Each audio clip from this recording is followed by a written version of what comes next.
In this video, I want to talk about the coordinate point definitions of the 6 trigonometric functions. Now, we have previously defined the 6 trigonometric functions in terms of their side lengths of right triangles using opposite, adjacent, and hypotenuse. In this video, we're going to kind of redefine them using coordinate point values, the x and y coordinate point that you see here. Now, to kind of draw on what we know, what I can do just to kind of explain this is let's turn this coordinate point and the line that the point is on into a right triangle. So if I were to just drop straight down and then straight across, we've created ourselves a right triangle. And to get to the point x comma y, we've had to go over a distance of x and then up a distance of y. Now, we can call this hypotenuse distance anything, but if we can kind of envision that this point is on a circle that goes all the way around, right, on this coordinate plane, then the distance from the origin to this point would simply be the radius of the circle. So maybe we call that length r. Well, if we were to use just our opposite, adjacent, hypotenuse definitions, we could say that the sine of angle theta is the opposite y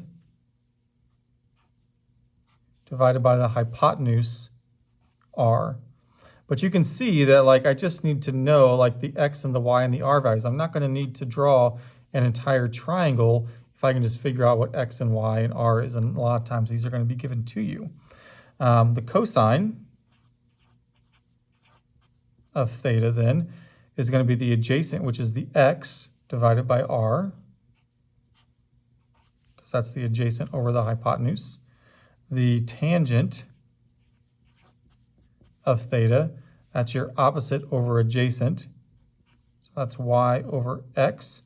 So there's your 3 main trig function ratios in terms of x, y, and r. And then your other 3 are, of course, your reciprocals. So you have, let's write them down here. You've got cosecant. Cosecant is the reciprocal of sine, so that would be r over y. You've got secant, which is the reciprocal of cosine, so that would be r over x. And then you've got cotangent, which is going to be the reciprocal of tangent, so that's x over y. It's these 3 up here that I think are going to be the most important to you. And when we go about doing this in the unit circle later on, the unit circle where the radius is length 1, even simplifies these ratios to just sine being y, cosine being x, and tangent being y over x.